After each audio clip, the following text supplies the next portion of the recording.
Hello there, guys, and welcome back to my channel for another player ratings and live reaction stream after Chelsea win a Premier League game. After we broke our curse at London Stadium. It wasn't a true curse because obviously we won there during lockdown and stuff, and there was no crowds there. But this was our first win at London Stadium with fans present since 2016. Since we won the league under Antonio Conte, maybe it was 2017. That season anyway. Bloody hell, what performance. I mean, there was obviously that little bit of a struggling spell towards the end of the second half for sure. But that 3-0 early in the second half kind of killed it. Should we have scored the fourth and the fifth after that? Yep, we probably should have done. But hey, when you're 3-0 up, do I care that much? No. Currently, we're second in the Premier League. We're the only team in the Premier League to outscore Erling Haaland. So it's a good Saturday so far. Obviously, more Premier League football to go. I assume we will drop down the table again a little bit. But still, not the worst start to the season. 10 points after 5 games, one of them being against Man City. Obviously, annoying points dropped against Palace. But otherwise, I don't think, in terms of the results at least, you can't complain too much. A good performance today. Was it West Ham being terrible? Was it us being good? As usual, probably a bit of a mix of both. But yeah, we weathered the storm that we faced in the second part of the first half. Could we have had a penalty against us for Fofana holding Summerville? We'll talk about that. But yeah, overall, I don't think there's much to be disappointed with. Dimitar, first of all, thank you for joining me. I appreciate it very, very much. What do you think? Did you see this coming? Because me and Charlie were sat here yesterday, and I was like, boy, we have such a bad record there. I know we need to, and I know we should be beating them, but we just never seem to. But I certainly didn't see a 3-0 coming, did you? Well, I would say no. I didn't see it coming, but I am very happy for Jackson. Yeah. I think by far, one of the players who has gone under the radar with his performance, in my opinion. And considering that, like, every 3 days in the media, it is shouted how Chelsea needs a striker, and all of the fans say it, and all the pundits and everyone, and to have Jackson just like score almost, I think, 20 Premier League goals in about 40 games with no penalties, I think this is very, very good for him. It's very good for the team. And yeah, generally, I'm happy with the performance. We did get a little bit of luck on our side, but you need that in football, so there's not a lot to complain about. Yeah. We have to build momentum. We have, I think, an easy game against Borough in the Carling Cup this week. So we have to build on that for sure. And we have to just go forward because, like you said, 10 points out of 15 is a very solid start.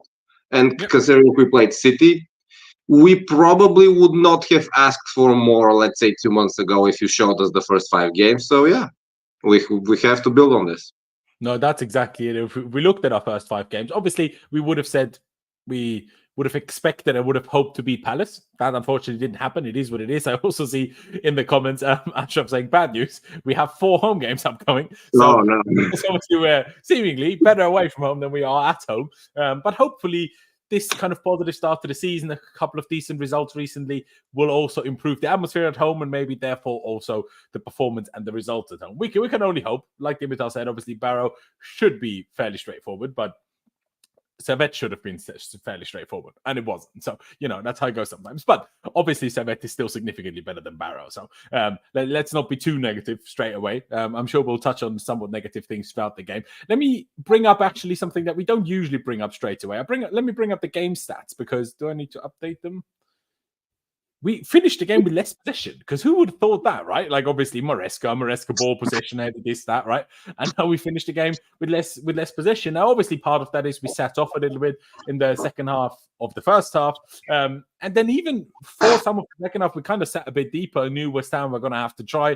We knew they weren't really having a good day, so we'd win the ball back and we'd counter-attack. That's how we scored the 3-0, and kind of frankly, that's how we should have scored a 4th and a 5th. But due to a couple of bad decisions, due to a couple of moments of selfishness from in particular Mudryk, and also a bit of a poor finish from Nkunku. We didn't score more, but hey, in the end, 2.34 XG is pretty good. Make 3 chances out of that, 3 goals out of that. Clinical, but yeah, you can see we had 5 big chances, scored 3 of them. So very clinical beginning to the game. And obviously, as the game went on, a little bit less so clinical. Dimitar, to go back to the beginning of the game. Obviously, we scored super early on, as you can see on screen in the 4th minute already. An assist by Jadon Sancho, who will get into the individual ratings, obviously. Didn't have as much of a standout game as he did against Bournemouth. Just FYI, guys. Dimitar didn't manage to catch the Bournemouth game. So, maybe he won't be quite as full of praise for Sancho as I was, because I watched it. I saw the highlights. I mean, the second half. I wouldn't be praising Sancho as much as Go on, say again. Every highlight of the second half against Bournemouth had Sancho in it, even when it didn't result in a direct shot. So I guess, and I saw the praise online, so I can assume he did have an impact.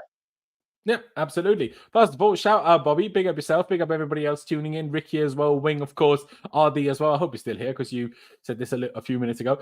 So I appreciate you all tuning in. But yeah, obviously the first goal, I didn't see coming at all. Obviously, Sancho played Jackson through down the left-hand side. He kind of goes past one defender and then he just makes the keeper. Like, I was like, we've scored. I couldn't believe it. it. Like, how much, Dimitar, do you think of that win, of that result today is down to us scoring so early?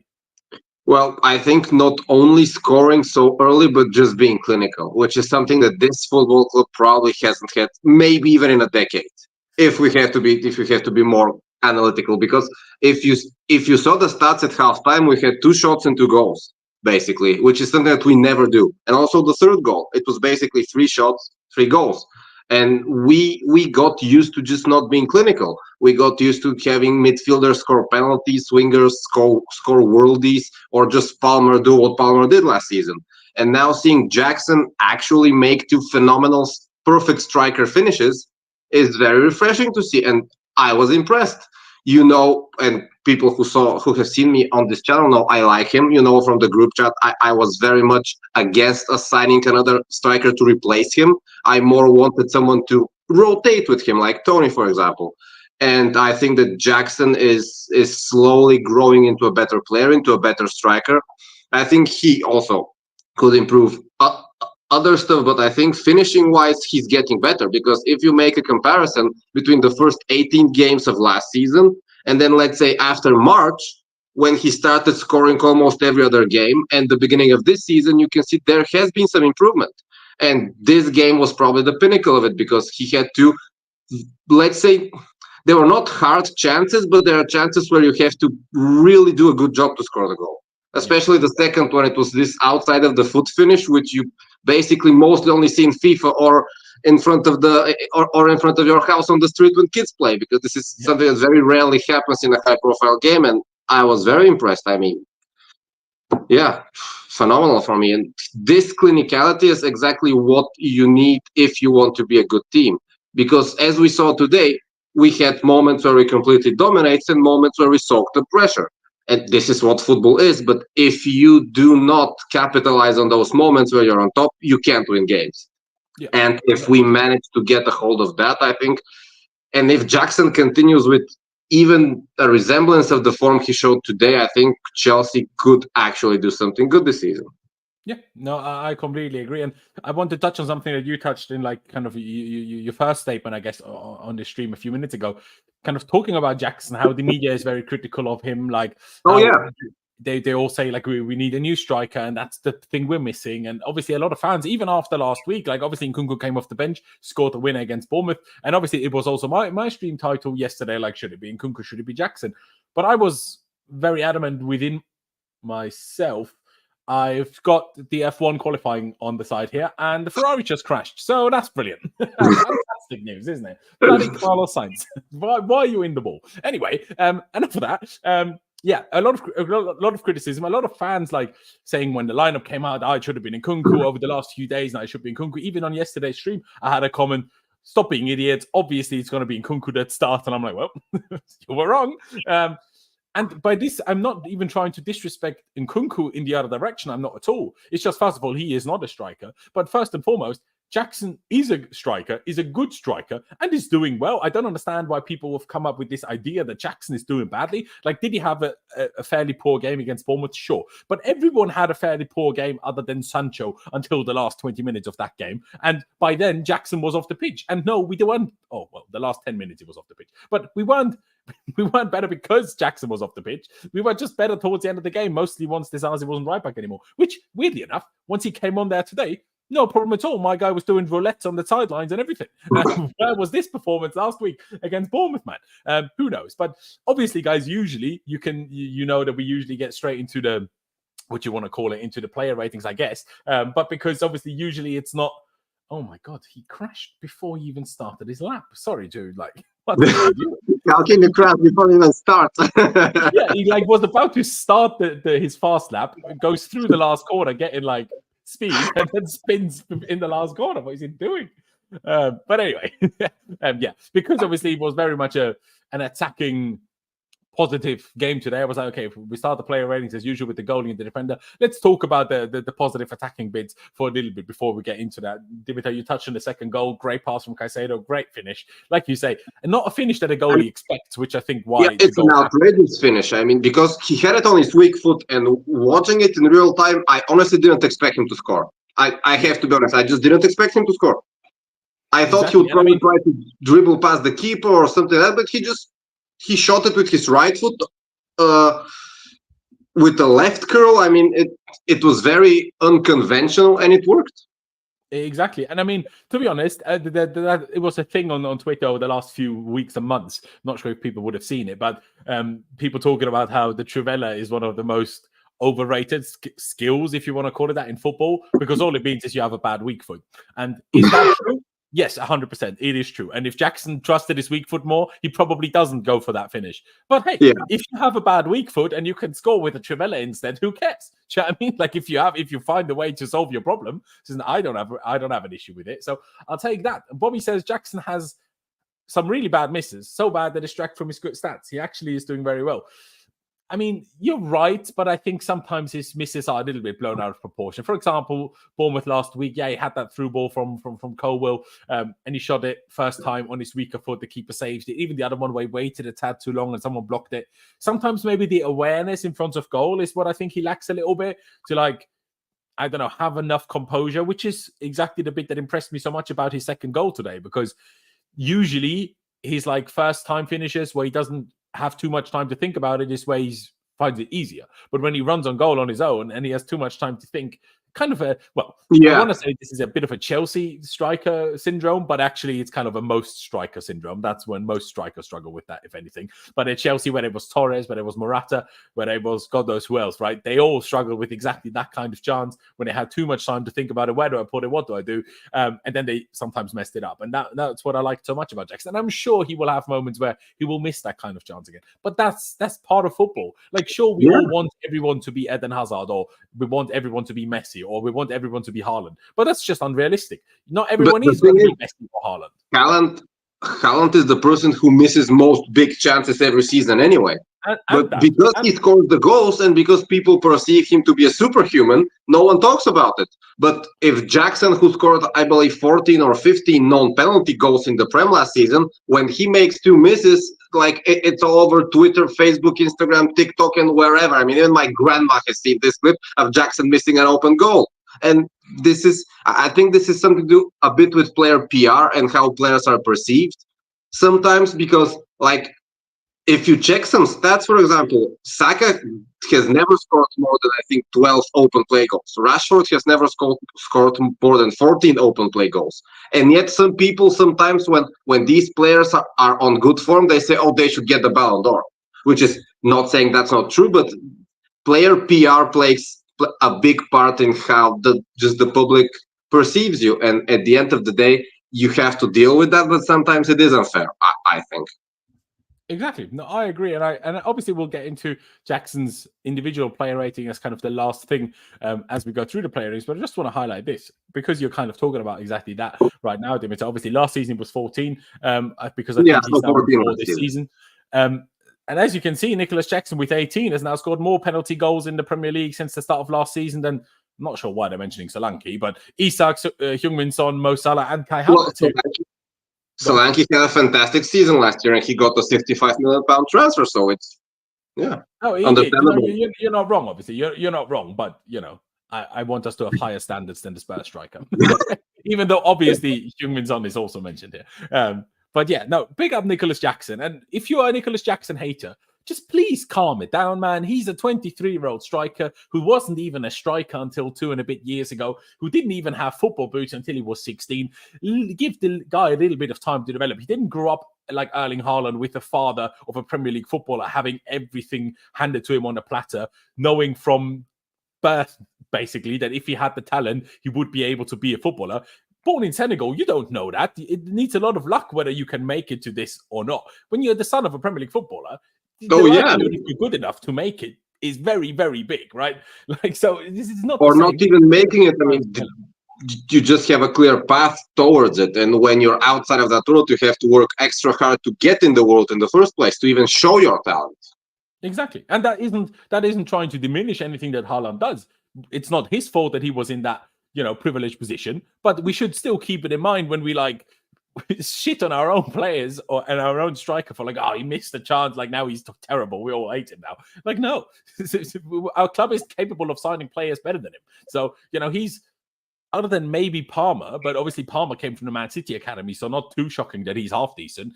But I think in terms of the signings that most surprised me, I think Jackson is top of the very list from all the also, signings. if you consider the price, I mean, what do you pay? 35 million pounds? I mean, come on, this is 10 million pounds less than Disasi. This is less than Badiashile. This is almost the same as Sanchez. I mean, Jesus. If you compare it's insane. Exactly. This is the kind of signing. And Madueke, even though he wasn't particularly fantastic today, and we'll get into that in a minute, Gusto is a shout. He's just injured a bit often. Obviously, Gusto being injured that often wouldn't be a problem if James wasn't also injured that often, or even more often. But because we have two in one position who like to be injured every now and again, and one of them all of the time, that makes it a bit more difficult. But let me open the lineup screen today. Obviously, I put it up as a 4-2-3-1 again because that's maybe the principal base of it. But obviously, I will once this qualifying is done here, whenever that will be after this red flag, I will get up the average positions as well. But obviously, in the game, we kind of do one of these. Then you kind of have Cucurella and Caicedo in midfield. You have Enzo kind of in front of them. Obviously, Madueke goes very wide. Sancho goes very wide. Even these two drop very deep. It's sometimes even a bit more. Oh, yeah.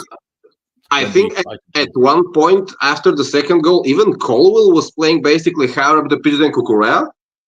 I think I noticed that for a small part of the game where Madueke was still wide and Colwell was just higher here, or did Cucurella drop back in here? Cucurella was in the middle, next to Caicedo, and Colwell was just going sometimes up to the halfway line.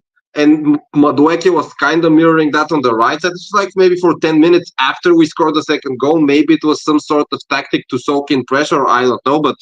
But we were very fluid today, which is something that I like personally, even though we invited a bit too much pressure. But if it works, it works. I mean, if you don't concede any goals, you take it. You can't say anything else. Absolutely, you do take it. I mean, I can show the average positions, but obviously, it's as Dimitar said, because things move around, we're in different positions on the ball and different positions off the ball. It doesn't always quite look like either of them when you get the average positions, but it still gives you a bit of a rough trend. Let me quickly get it up on screen. Just share the other one. What would be interesting, the average positions up until the first substitution, because I guess after the substitutions, everything goes. That is actually this. Once I add the subs, it actually changes. Oh, okay, nice. This is very, very well. Interesting what Neto's average position is. Because he played probably part of it on the left and part of it on the right. That's why he gets in the middle. This is straight down the middle.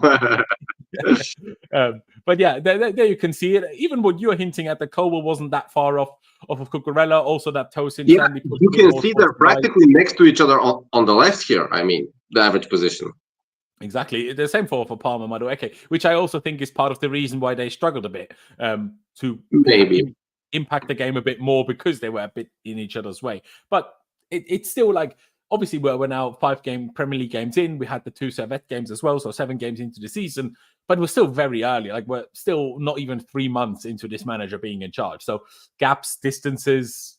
The thing is, I think everyone is fully clear about it. We still have not implemented the Maresca tactic the way he wants. I'm pretty sure everyone understands that. So this is not even a topic in my opinion. We cannot say that this is the finished product. We are clearly on the way of building it. Exactly. And to be honest, I mean, a finished product, if you ask Pep Guardiola, he has a finished product, a new finished product almost every season. So is there even such a thing as a complete finished product, depending on how good the manager is, I guess. But no, absolutely. You're 100% right with that, obviously. But yeah, I mean, what did you make of the lineup? I guess that's something to discuss first and foremost. Obviously, compared to the Bournemouth game, Sancho came in for Neto to start at left wing.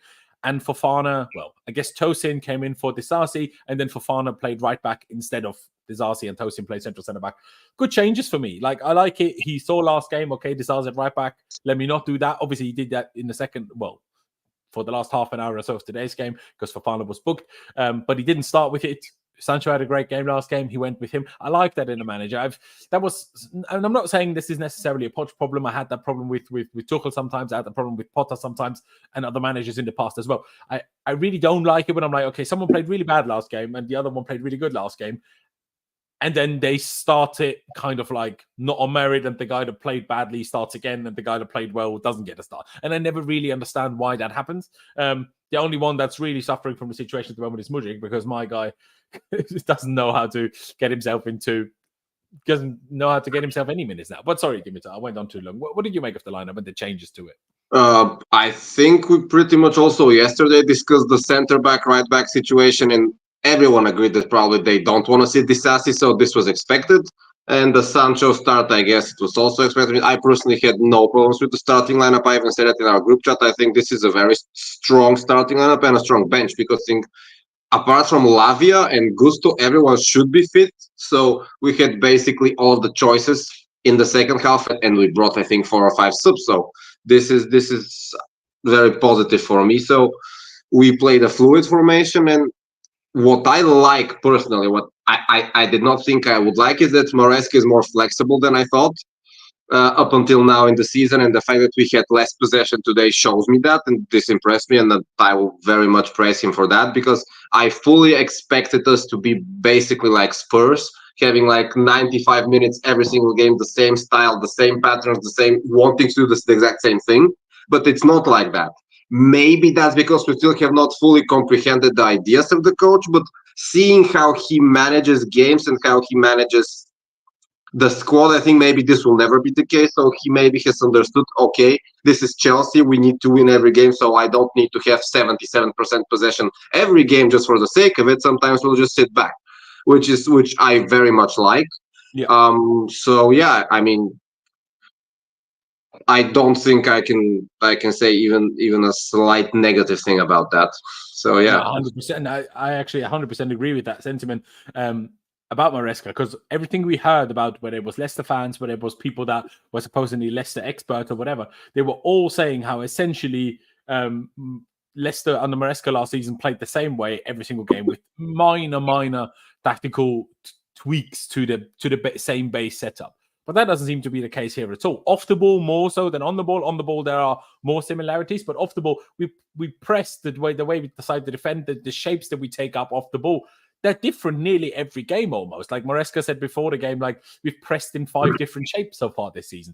Whether that's true or not, I haven't gone back and necessarily like checked whether he's correct, but whether he's wrecked. But correct and anyway, correct or right. Yeah. But yeah, whether that's necessarily true, I don't care. But in principle, it still shows me, okay, we're not doing the same thing every game. And I like that. I have to be honest. I do very much like that. We start with Robert Sanchez. And why not? Let me bring up the stats for the player, because no, it's the wrong screen. Because they're surprisingly good, as you'll see now, Dimitar. Now, I guess maybe it supports your sentiment more, especially for the first half when I was like, West Ham weren't even that good. Like, they barely had a chance. See, somehow, Sanchez had the same amount of saves in this game as he did against Bournemouth. Now, they were certainly much better saves against Bournemouth than they were today. And you can see, like, goals prevented essentially is 1.27. That was significantly higher against Bournemouth. But still, for Potmop to give him a 9.0 rating, I'm pretty impressed with that. 2 clean sheets in a row as well. Before the Bournemouth game, it didn't look like we could buy a clean sheet. What did you make of Sanchez? I mean, nothing outrageous that he had to do today. I think the saves were completely routine. What I liked is I think we conceded 7 or 8 corners, and I think he looked better on corners, because last year sometimes he was good on corners, sometimes he just like let the ball go through him. He stood on his line, he didn't go out. this match, specifically on corners, I think he was solid. He looked solid, and maybe that's the confidence from last game. Because even in the routine saves, when your keeper does the routine saves confidently, when he goes and performs well on the corners, this is better for the entire team. And I wouldn't go as far as a 9, but I think at least an 8, because we did a clean sheet and he saved some shots. I think there was maybe one relatively dangerous shot, and of course they had a goal offside and the potential penalty. But I think defensive wise we did okay. We got a bit lucky with that penalty, and that was my small problem at halftime, because sometimes things will go against you, sometimes they will go in your way. And if you manage to take advantage of the luck when they go in your way, phenomenal. But we have to remember that these days will come when things will go against us. So yeah. No, it does happen. And that I think it's a good point to make, actually. Sometimes, we're all sat here today, super happy, super excited, super positive about the results. And if one thing goes different, if Jackson doesn't score his chance, but West Ham scored their first chance, everything can go completely differently. That's how football is. That's why we love the Premier League and don't support Barcelona in La Liga, because that's not a thing in La Liga that way. But it is a thing in the Premier League. You will have times, unless you're Man City, you will have periods of games where the opponent is better than you, where the opponent dominates you. The opponent will have a few chances. Sure, maybe like when there's a season like with Luton there or whatever, sure, maybe that's the one exception to it sometimes. But there's not very many teams in the league where that happens. Just on what you said earlier, in terms of the crosses, having 3 high claims now, I'm not an expert. I don't know how often, like how many they usually have, but 3 high claims I think is pretty strong. Because on corners he was solid, and this is something that, especially nowadays when set pieces are such a big topic, you have to notice that, and I think we have to praise him for that.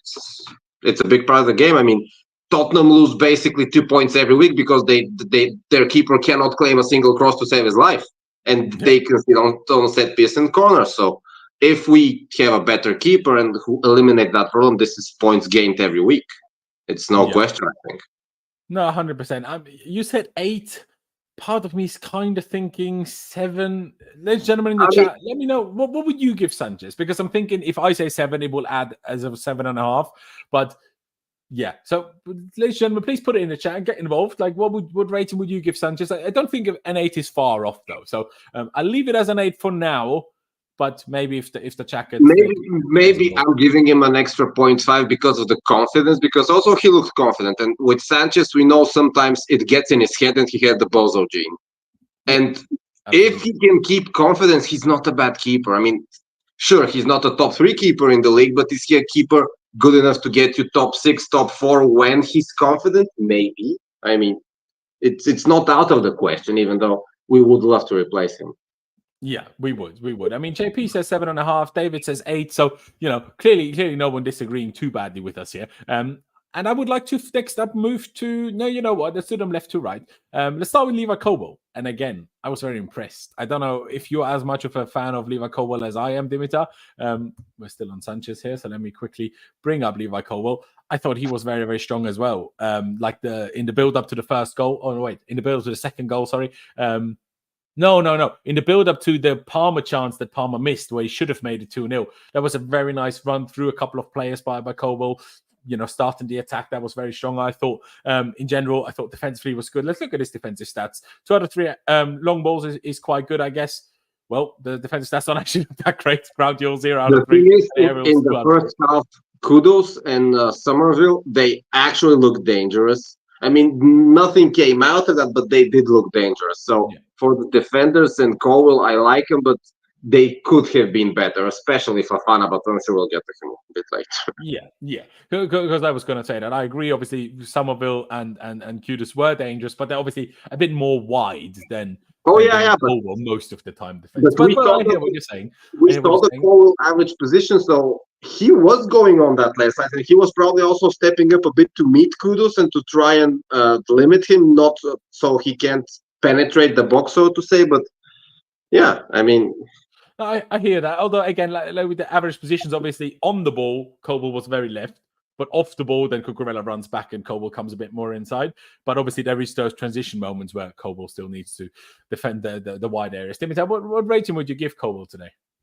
I think a 7.5 is fine. We didn't concede. He wasn't perfect. He had 1 or 2 good clearances. He was solid, and for me, the best thing about him is he has to stay fit, or the most important thing, he has to stay fit, because I think it's also it went under the radar last season. The second he got injured and the second that Poch had that small fight, let's say, with Silva, our season just ended.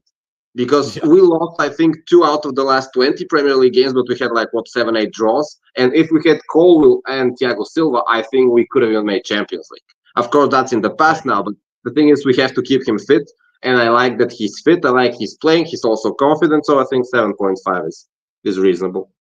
Fair dues. I probably would have even said 7, but hey, if you said 7.5, I'm going to go with that. No problem at all. And I move on to Tosin. I really need to start learning his surname because bloody hell, I'm not ready to say it. Adaraya Bioyo. It's actually a satisfying name to say, a bit like Arizabalaga. Adaraya Bioyo. I try. Interestingly, because he was the central centre back, he didn't have significantly more passes than Colwill did. Because, for example, last week, I'm not sure if you looked at the stats like that, Dimitar, if you didn't watch the game, but Fofana was obviously the central centre back until the 60th minute or so, and Colwill was the left side, and Fofana had nearly double the amount of passes of what Colwill did. Okay. And that spread isn't as significant. I guess we had more possession against Bournemouth because obviously West Ham's just a lot better team than Bournemouth are, let's be real. But yeah, I was honestly, the long ball seemingly didn't quite work out so well, but hey, it is what it is. 2 out of 3 ground duels, it's good. Okay, he seemingly wasn't in an aerial duel, not quite sure why that is, but in the grand scheme of things, you have 5 clearances, you had 2 blocks, 2 header clearances as well, an interception. Didn't give the ball away much, 88% pass completion. Okay, could be a tad higher, but he misplaced 6 passes, 5 of those were long balls. So in terms of normal passes, he only misplaced 1. So he was certainly secure, safe. I think what I like when we have him is how big he is. Now, I do think that he needs to get a bit of... he should be old enough that he doesn't need to really work on this much anymore. But what I'm trying to say is sometimes I think he can use his body a bit better. But in general, having this absolute man mountain does help. Now, Badiashile is also a man mountain, but he doesn't really seem to know what to do with that. He's a man mountain with a little bit less IQ. No, exactly. But yeah, what did you make of Tosin? Would you go for a similar rating than you did for? I would say maybe 7 because honestly, I didn't notice him that much, and if it wasn't for his sheer size, I probably would not have noticed that he's playing, because I think so. When we got the ball, Colwill and Cucurella, the left side looked more active.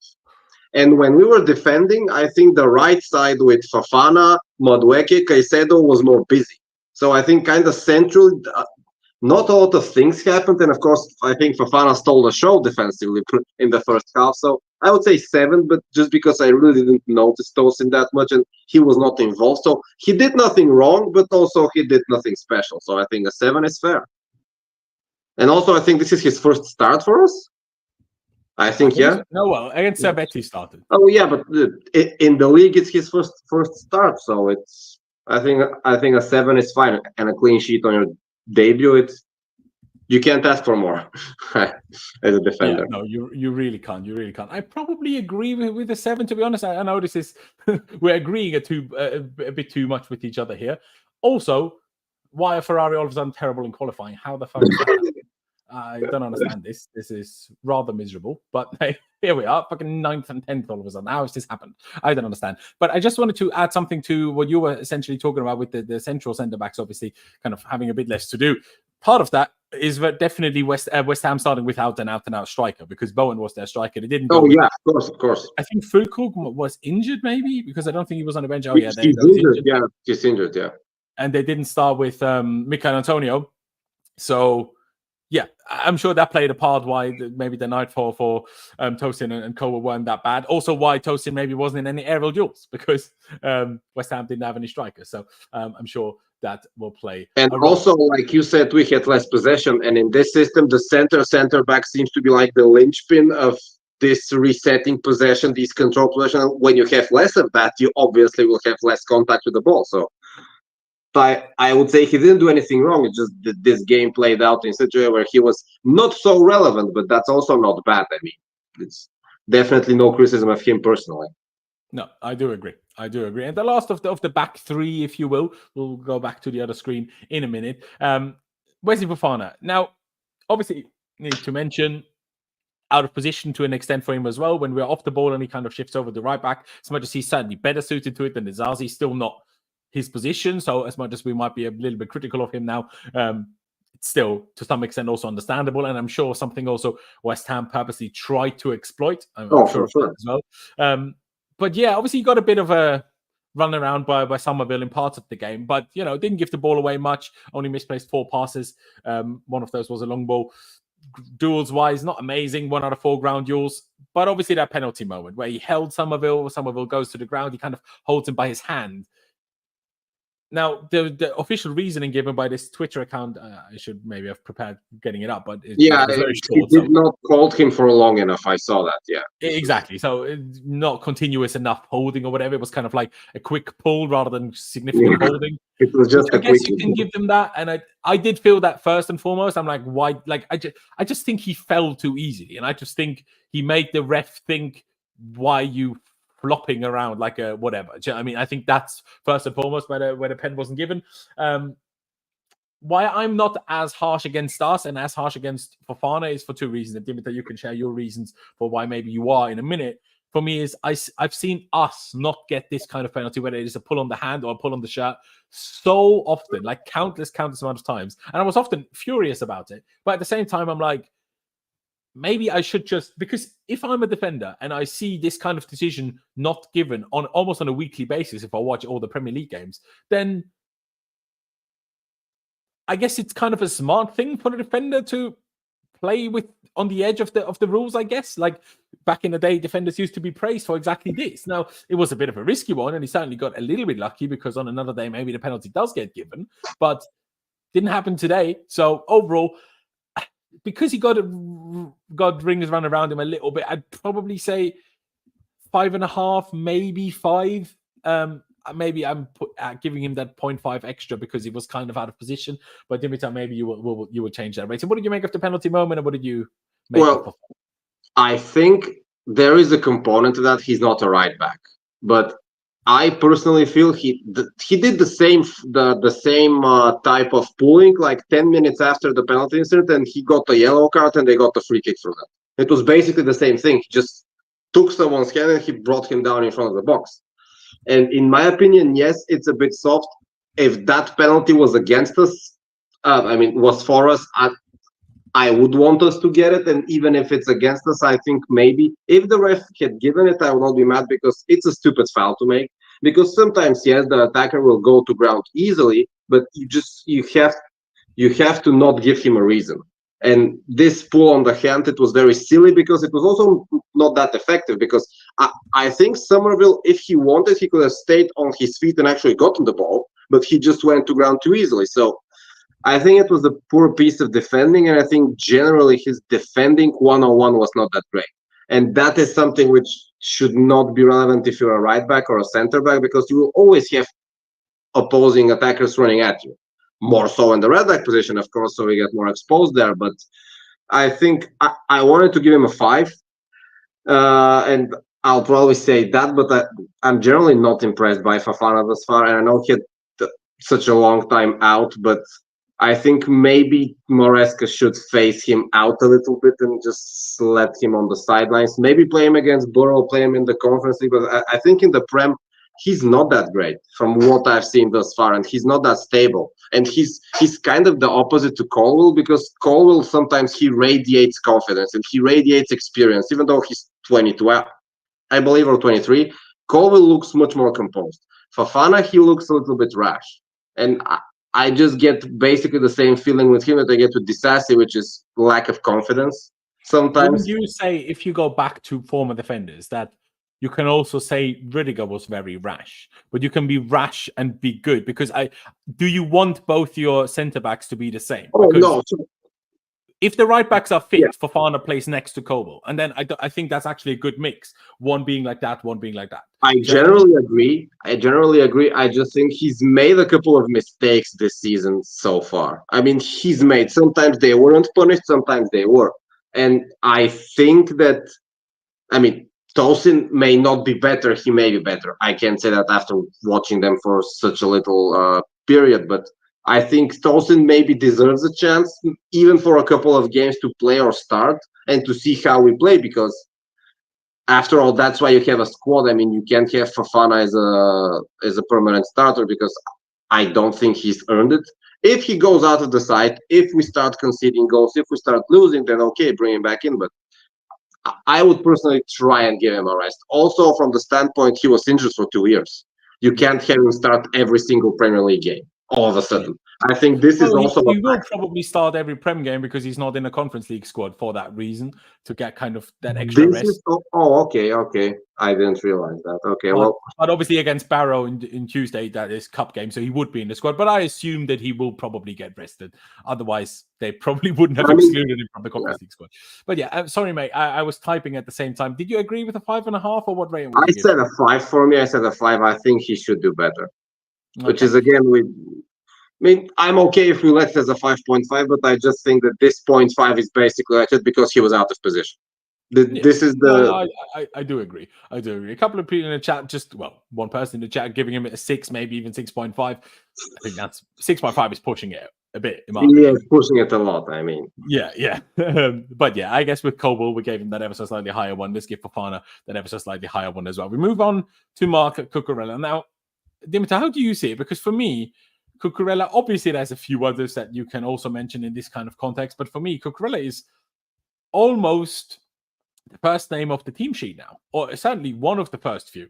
Oh yeah, for sure. Which is fantastic. I mean, wow, his stats look even better than I already thought he played. 94% passing accuracy, only misplaced 2 of them. 3 out of 3 accurate long balls, which Enzo Fernandez can't say that about himself today. 2 out of 3 tackles, 5 out of 8 ground duels, 2 out of 2 aerial duels. Bloody hell. My guy was absolutely on one. And one thing I will say, even though Kudus looked dangerous and had a couple of moments in particular, the cross for the offside goal, otherwise, when they were dangerous, it was certainly more from the other side than it was from of course. Side. And also, when Cucurella is inverting in the middle, he can't stop Kudus just bombing on the right touchline. So this also has to be said, because he's not responsible for every single Kudus raid on the right side. So yeah. Yeah, exactly. What did you make of Cucurella today, and what rating would you give him?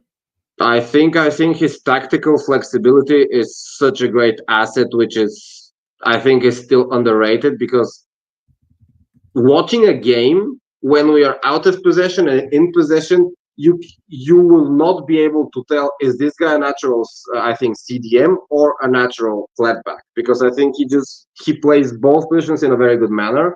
I think he had a bozo gene in his first half a season at Chelsea, or maybe he wasn't settled, but let's hope this continues. I haven't seen him make almost any errors. He's very precise in what he does, and it's not like he's always taking the safe pass or the safe route. I think he's adventurous when he needs to be, and he's just executing the tactical setup perfectly.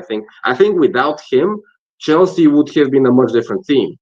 Yeah. Also, at the end of last season and also now, under 2 completely different managers, he has adapted well, I think, to different types of systems, and he's shown his quote. So he's probably also one of my favorite players right now at Chelsea, and I hope that he can continue to be fit and he can continue to have this sort of rise to fame and rise to glory, which he's currently having. Absolutely. Remind me, what rating did you say again? I would say probably an 8, I think. Yeah, I was honestly also thinking that. Maybe I was thinking 7.5 beforehand, but honestly, after looking at the stats, I think 8 is more than justified. By the way, if people aren't paying attention to the Premier League scores, Liverpool just made it 1-0 against Bournemouth. Fulham are 2-0 up against Newcastle, which is interesting. Wolves just took the lead at Villa, which is also interesting. And Spurs-Brentford is 1-1 since the 8th minute, because Brentford went 1-0 up in the first minute, and Dominic Solanke, I think, scored his first Spurs goal after 8 minutes. So, everything going on there. But yeah, Cucurella, big up yourself. Like I say, one of the first names on the team sheet at the moment. JC says he was impressive second half, but first half, especially the last 50 minutes of the first half, was not it. I mean, you can say that, I think, in those kind of games, and I think that's something that Cucurella suffered off in particular when in his first season here. Cucurella is the guy that will chase everything and everyone. But that is the role he is given. But then when that doesn't work and then people behind him don't fill gaps like they're supposed to, it looks like Cucurella is running around, opening gaps up that allow the opponents to have space. But I don't actually think that is kind of true. Does anyone else hear some robotic sounds? I hope not. Do you hear it from both of us or just one of us? Let us know, please. But yeah, now, was he fantastic in those last 15 minutes of the first half? No. But I still think it's sometimes a bit something that looks worse than Cucurella because the whole team doesn't really know how to keep the space tighter and keep the ball out of our dangerous areas. So yeah, no one else is hearing that. So thank you, Farouk, for that. Appreciate it. But yeah, Marco Cucurella with an 8, and we move on to a player who I thought was absolutely brilliant today. And people are already on my case again because I tweeted after the last game. So many games happen where I'm like, Caicedo's been all right. It's been good, decent game. And then I go on Twitter and everybody's raving about him. And I'm like, please tell me what you guys are raving about him. And people are almost seeing this as a negative. But today's game is exactly why I'm often not as over-the-top positive as I am today about Caicedo. Because I know Caicedo can play like Caicedo played today. I know he can. I know he can play those kind of passes. I know he can make those kind of tackles. And I know he can be this decisive. And I know it. And because I know that he can do that, that's why I'm not sat here after the Bournemouth game and saying he was the best player in the world when I know Caicedo can play like he can today. That's why in other games, I'm like, okay, give him a 6, give him a 6.5 maybe. Because today, that was a proper midfield performance. My God, was he fantastic today. I'm not sure if you felt the same, Dimitar, as you weren't here. I was just raving about Caicedo and saying how people were on my case last week because I tweeted, so many times it happens that I think Caicedo's been all right. And then I go on Twitter and everybody's raving about him. And even, for example, last week against Bournemouth, I know you didn't see that game, but even still. And I just said, the reason why I'm not over the top with praise for those kind of games like against Bournemouth is because I know he can play like today. That assist for Jackson was phenomenal. What a pass. The amount of phenomenal tackles he had, the amount of challenges he made was brilliant. And because I know he can play like that, like he did today, I'm not going to give him a 7 or an 8 when he just has an average game, just because people think, oh yeah, DM isn't supposed to do more. Well, I don't care. He is, not because he cost 150 million, but because he has the talent to do more. And today he showed that. Obviously, he's not going to play like today every week, but I still think today kind of proved my point why I don't always give him an 8. Can you scroll on the stats for me? Yes, I can. Here we are. Tackles, 4 out of 8. It's pretty good. 10 out of 13 ground duels. Bloody hell. 3 out of 3 aerial duels. That is obviously very, very strong. Passing was 87. How much of that was long passes? 3. So 3 of the misplaced ones. So 4 normal misplaced passes. It happens, I guess, in midfield, obviously, getting pressed a lot. Yeah, I just thought it was brilliant. Obviously, the assist was great. 10 out of 13 duels is outrageous. In total, to win out of 16 duels in a game, to win 13. It's crazy numbers. That is crazy numbers. So big up yourself, Caicedo. Now, a couple of people in the chat, JC and JP, funnily enough, both said 9. I would even go as high as a 9.5 because I'm like, okay, you can maybe argue about that 15 minutes in the first half, but I'm like, what more can I ask from a defender, from a defensive midfielder than Caicedo did today? Got a very good assist, won pretty much all of his duels in midfield, covered space for everyone around him, whether it was Enzo, whether it was Fofana, it covered space for everyone. So I don't really know how much better a midfielder can play. But Dimitar, did you see it the same way as I do? Are you as full of praise as I am? What rating would you give him? If I have to be completely honest, I didn't notice him that much. Really, because most of the game we were kind of in our own half and there was not a lot of direct defending to do. I guess it was more of a battle and the stats show it because participating in 6 duels for a midfielder is a lot. Winning 13 of them is phenomenal. This cannot be understated. But I guess he had a good game. I'm not sure if I'm as full of praise as you are, but yeah, he had a good game. I think that the midfield also, in general, it was stable today. And I saw a lot of flack for Enzo, which I didn't understand because I think he had an okay game. I don't think Enzo had a bad game, for example, even though I saw people on Twitter being a bit critical of him. And also, I probably didn't think Caicedo had as much of a good game as some people say. So for me, it was more of a balanced act today because, like I said, it was more of a battle. So the team had to be more compact. It had to be more cohesive because we didn't have those open spaces which we normally would expect. Because under Maresca, you would expect to have the whole part of our pitch free, so we can do this possession, this resetting of the ball, and this careful build-up play. But today it was not like that. Today we had to be fast. We had to play on transition, and yeah, the assist was phenomenal. I mean, I was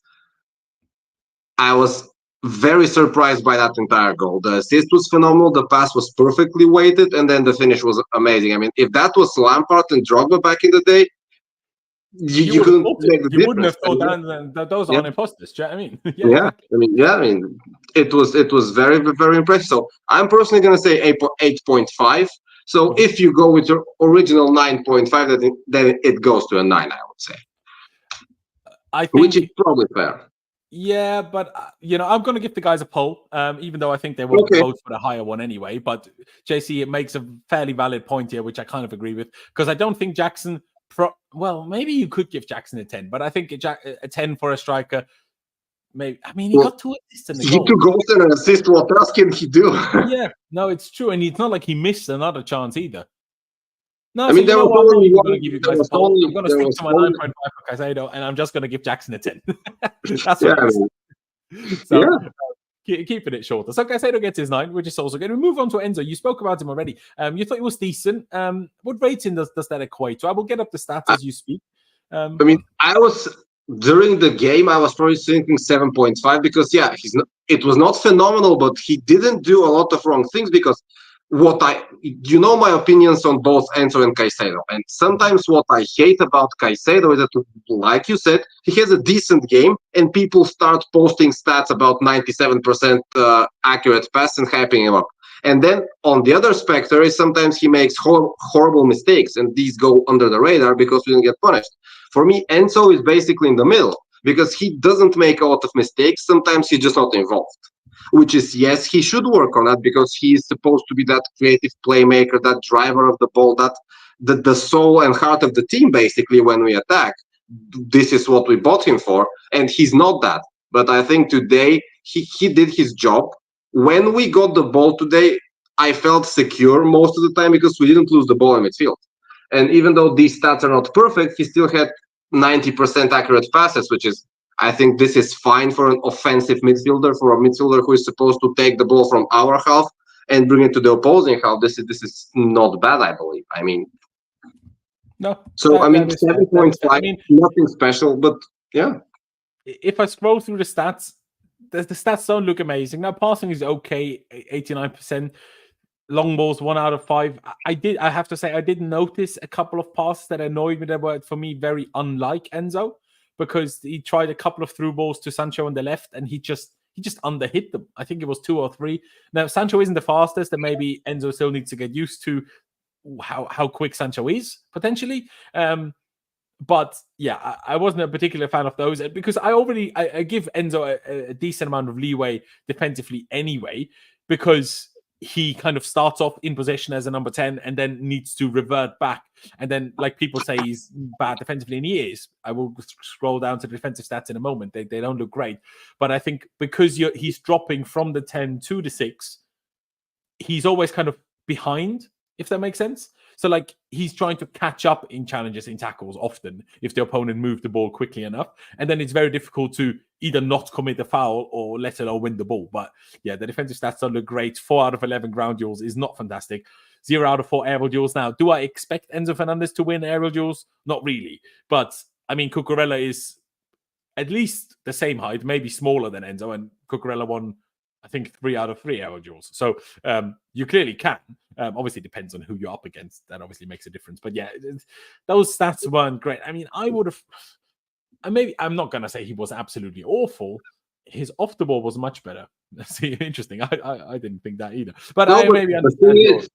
The thing is, these stats are not impressive, and he didn't impress me on the field, but he was part of a midfield which kept the ball relatively tight. We didn't concede a lot of central chances, and we did relatively okay. I mean, yeah, he didn't do anything special, but for example, are people now treating him a bit too harsh? I think yes. Are people praising Caicedo a bit too much? I think yes, because, for example, what you said, he has to go from the 10 position to the 6. And this means he's always basically on the front foot. He has to move, has to be tactically fluid. This is not an easy job to do.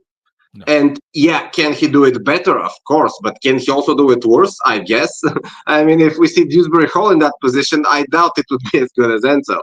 And then we're gonna have a different conversation. But I don't know. I just think he did fine. But he is still on the radar because he has to play better. Because you can't have, let's say, an entire season of this fine performance because you have to start to produce.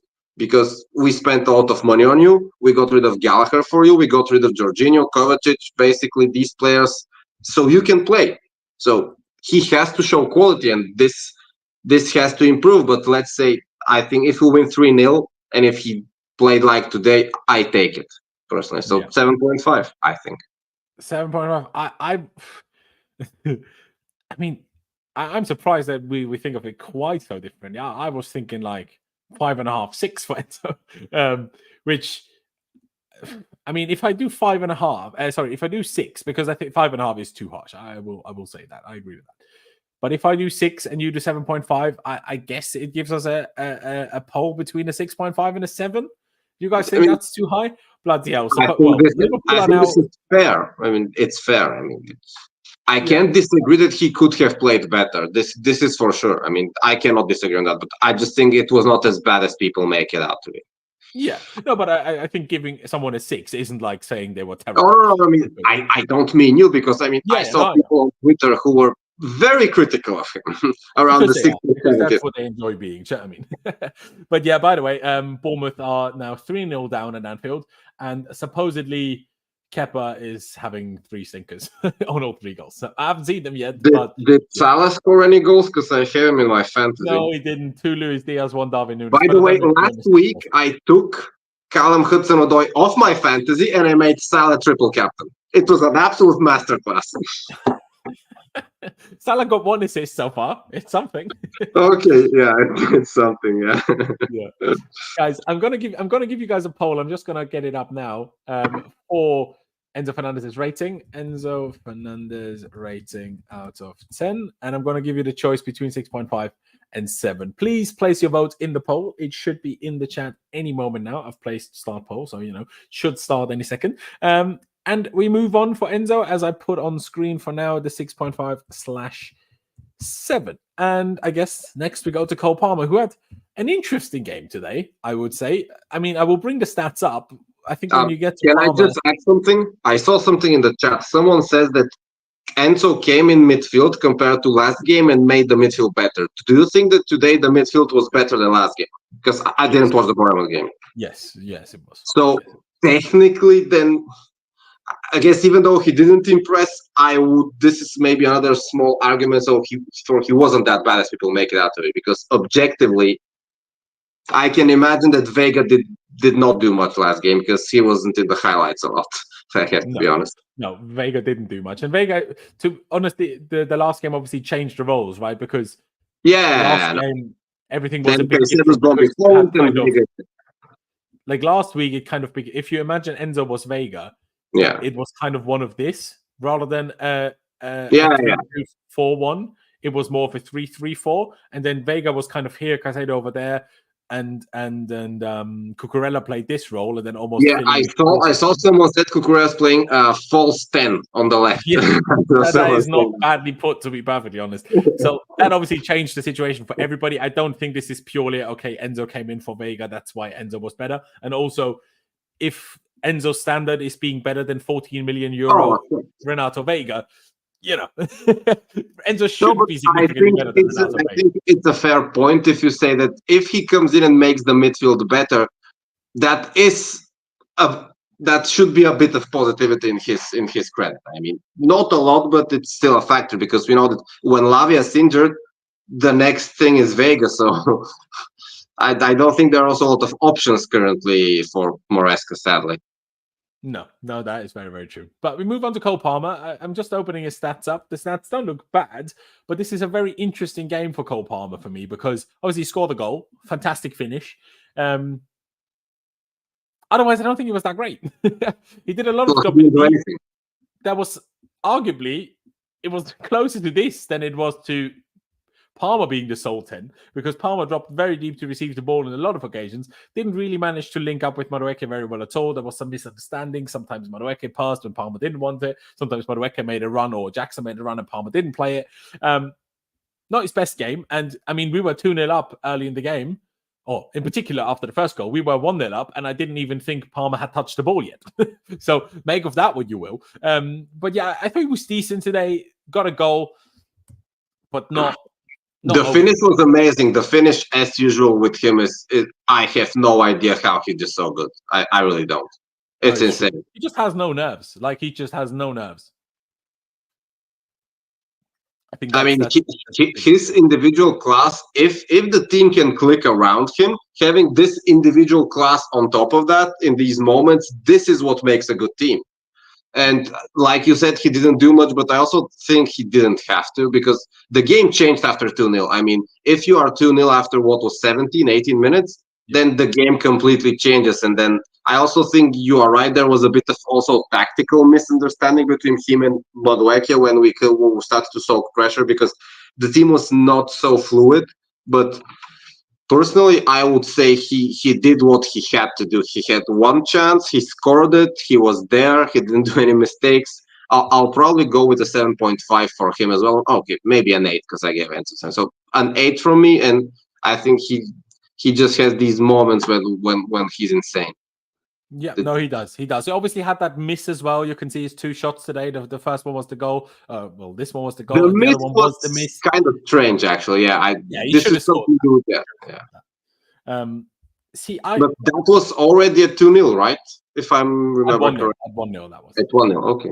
Yeah, because that would have given Jackson another assist. Now, obviously, you don't know. Does the rest of the game happen the same way? Who knows? But that was also really well done by Jackson. Now, defensively, his stats are actually quite good. Okay, 2 out of 3 long balls, quite decent. Like the passes, like, you only completed 14 passes. When I opened Enzo, and obviously different players, different positions, but Enzo had 40 and Palmer had 14, which is kind of crazy. But defensively, good stats. 6 out of 8 ground duels is pretty good, even though some of these ground duels, I think he got fouled, because got 5 fouls here. I think 1 ground duels is, I think in this case, he got fouled instead of as such 1. But, whatever way you want to look at it. Honestly, Dimitar, I wouldn't go quite as high as you today. Like, I know the goal was good, and maybe my expectations for him are just quite high after last season. I was thinking 6.5, 7 at a push, if I'm honest. But if you say my logic is this. I know most people disagree with my logic, but if you have a certain job, and if you do it, then I will not fault you for not doing extra things. Of course, it's always a bonus if you're the focal point of the team. But Palmer had 1 chance, he scored it, and that was it. Okay. He had 2 chances. He scored 1, but the thing is, I think when the other parts of the team decide the game without your involvement, then if you top it off with a goal, which technically means nothing at 3-0, but you top it off with a goal, I personally can't fault him. Just like this is, for me, just to explain to people, the same logic as if Jackson scores 2 goals today, and then if we lose the game, Jackson can go and miss 7 penalties in a row. He scored 2 goals. So it's not his fault we lost the game. So this is the thing. Everyone has a certain job. If you do your job, then it's the responsibility of others to also do their job. This is basically how I see it. So yeah, I know you are right. He didn't do anything special, but at the end of the day, we didn't need him to do anything special. No, that is valid. And like I say, I'll go for the 7. You go for the 8. It leaves us at a 7. Yeah, 7.5 is also fair. It's fair. There you go. I mean, JP says it's not just Cole Palmer FC anymore, which is a good thing. And I agree with that. JC says 6.5 because he scored. JP before that said it wasn't Palmer's best game, even with the goal, probably 6.5, 7 for me. So, yeah, everyone will have their views on it. I'd rather be more positive than I am more negative. So here we are. Cole Palmer with a 7.5. And we move over to, let's do Madueke first. I wasn't that happy with Mudryk today. In particular, towards the end, when he had that, when we were counter-attacking so many times, and I thought on a couple of occasions he made not a great run. On a couple of occasions, in particular, that last one where he shot when he could have not squared it, but could have played a fairly straightforward cross to Neto, who then would have had an empty net. Now, is it the easiest cross? No, but I think Maresca is good enough to complete it, and it was easier than the shot. So his selfishness annoyed me maybe a little bit today. There was a moment where he took on his defender and cut inside and straight away shot. And I even was talking to ITV. I'm like, come on, take him on, shoot. And he did. But I'm also like, could you have tried to lay it off after? Was the shot the best moment? In that moment, maybe yes. But later on in the second half, not so much. But yeah, I would probably just give Noni a 6. I don't think it was much that I'm going to give him like a below average rating. But I don't think I'm going to give him more than an average rating. I'm going to bring up the stats just to see if they tell us anything different. Because this was basically a classic Noni game. He did many of these under Poch as well, where he's just non-existent.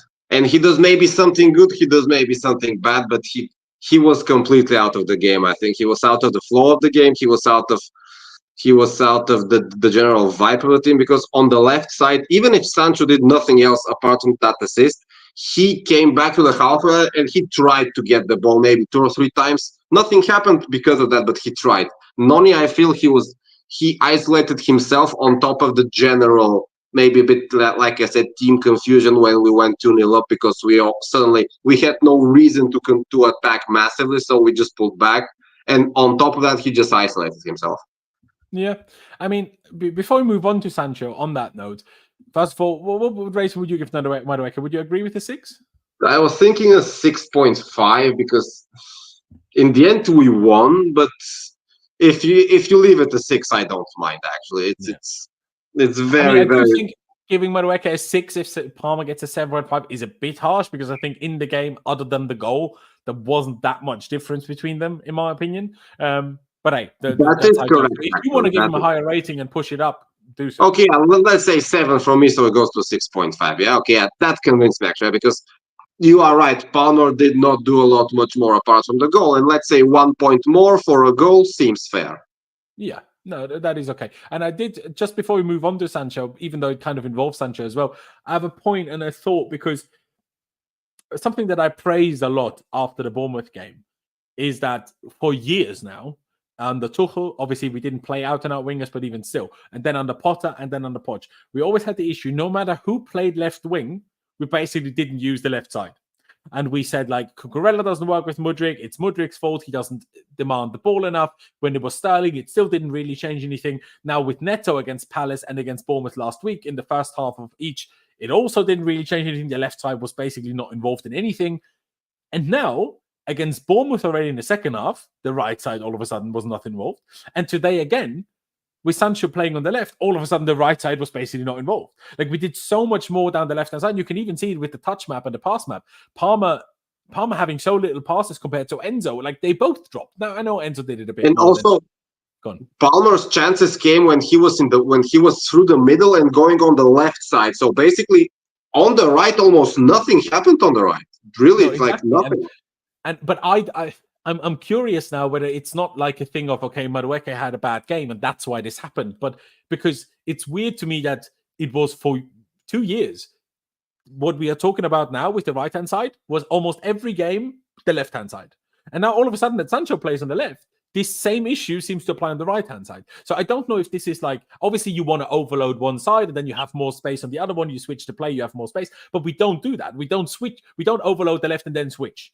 Like, sometimes we do it, but it's not like we opened the spaces up for Noni to receive the ball and then he could attack. That didn't happen. Noni got the ball, other than once, never really in a position, obviously other than on the counters at the end, never in a position where I'm like, okay, now he can take a man on and go for goal, go for a cross. He always receives the ball with 2 or 3 in front of him, and I'm like, well, yeah, obviously he's going to have to pass back. What else is he going to do? He's not going to take on 3 players on his own. He's just going to lose the ball. So that is pointless. And I don't know. I'm just curious, what do you think? Do you think it could be to do with... This is an interesting point. And now when you say it and when you go back to Tuchel, it makes me think, because right now, if we take Sancho and Jackson only in this game, not looking at the Bournemouth game, here you have a striker who normally prefers to go a bit on the left, but who is a striker whose job is to score goals. And then you have Sancho, a creative player whose job is generally to create. He can dribble, as we saw today. He can take on players. So this sounds like a good combination, because in previous years, what we had Werner play as a semi-left wing and then Kai Havertz as a semi-striker. And there is no way where there you can have a fluid connection where it's clear whose job it is to do what. Or if you go even further, even we played Mason Mount on the left and Tammy Abraham sometimes under Lampard like 5 years ago. And if we go to last year, we had Jackson and Sterling sometimes, but Sterling is not a creative player. He also sometimes wants to go and score the goals. So there was often a mismatch of the player's skill and attributes. And if we have a creative left winger who can take on players, who is a good dribbler, who is generally considered sometimes even a luxury player, but who can combine with Jackson, I think this could be something great. Because I wasn't a big fan of the Sancho transfer, but I understood we need something new, especially if we get rid of Sterling. So I think if we can make some sort of a connection where we take advantage of the fact that Jackson also, he's very well suited to combining with his teammates. We saw it last year. It was moments when he had a very good connection with Mudryk, with Palmer, he obviously has, and now with Sancho, he started to develop. So this may be something better. Of course, does that mean that now the right-hand side will be more neglected? I don't know. The thing is that we also know that Noni should still continue to improve. We have to see maybe what Neto brings to the table, if he starts more regularly or if he plays more regularly, because he's also kind of an unknown quantity for me thus far. So it's definitely an interesting discussion. You are right. And obviously, I understand Sancho's fitness is probably not quite there. That's why he was the one taken off, because I think Mudryk deserved to be taken off more than Sancho did today, and I would have liked to see Neto play on the right-hand side. I think I saw Mudryk on the touchline on the second Neto was starting to come on. I thought this was a clear sub, and then they told Mudryk, no, we're taking. So I think even Noni expected to be taken off. Or he was just getting a drink. I wasn't sure. I didn't really see what Mudryk was doing, but he was certainly on the sideline. Yeah, I agree. Yeah, he was on the sidelines at the moment of the sub. Yeah, so I thought, okay. Exactly, and we brought Dewsbury Hall on instead. Might as well have just brought Mudryk on for Sancho and a Neto on for Mudryk. I might as well have seen how that goes, because maybe it's also obviously what we're discussing now. Maybe it's just the manager. Okay, West Ham, he thought, okay, there's more gaps to explore on the left, and the way the goals happened. The first goal was Jackson running down the left. Then that chance for Palmer was Jackson running down the left. There was we created a lot of chances by using space on the left-hand side. So even last year when we had no left winger, Jackson still did a lot of damage on the left when he was doing those runs with the ball at his feet, dribbling, getting past. And now if he has a good connection on the left from a winger, midfielder, attacking type of player, this could be very, very lucrative for us in attack. 100%. I do always think that part of maybe why Sancho stood out much more last week than he did this week, I do think that Enzo's presence probably doesn't have the left winger, because Enzo goes here a lot. So that is, and I'm not saying Sancho stays here as well. Sancho might drop them to here or to here. But I think because Enzo likes to drift here more so than whoever played there last week, he will get the ball a lot here. And then obviously the ball doesn't go to the winger instead. So maybe that's also a little bit part of why the left side is sometimes more involved. So this is not a negative. It's just, well, you give the ball to the guy who you think can create the most. So Enzo will get the ball a lot. But I still felt Sancho, I mean, we'll bring it up now. We'll look at the stats. I still have Noni up. Noni had, obviously, played longer than Sancho did, so it's not a fully fair comparison. Noni had 34 touches. So I'll open up Sancho. I'll show you guys on screen as we get to talk about him now. The thing is also, Sancho played well, but he was non-existent after the second goal. That also has to be said. No, that is very, very true. And he had 24 touches, 10 less than Noni, but obviously Noni played more than 30 minutes more. So, I guess to be honest, it seems roughly similar. A third less touches than Noni had, and a third less minutes. So I guess somewhat even. Same number of passes, actually, I think 90% though. So that's pretty good. Had a successful dribble. Obviously got an assist. Not the most outrageous assist, we have to be honest. It was a good attack. It was a good attack. Yeah, but he timed the pass well, I felt. That he received the ball, the player was just about to attack him and pressure him, and he just kind of... This looked like the assist that players used to get in that season under Sarri, where you just pass the ball to Hazard and he does 80% of the work in like 3 touches and scores a goal. It looked like that, but you still have to make the pass. I mean, it's definitely not negative. Yeah, no, I do agree. Now, because we gave Mudryk, I probably would have given Sancho a 6.5, I'll be honest. But because Mudryk now gets a 6.5, do I give Sancho a 7? Well, you give Sancho maybe I think overall we should try to aim for a 7.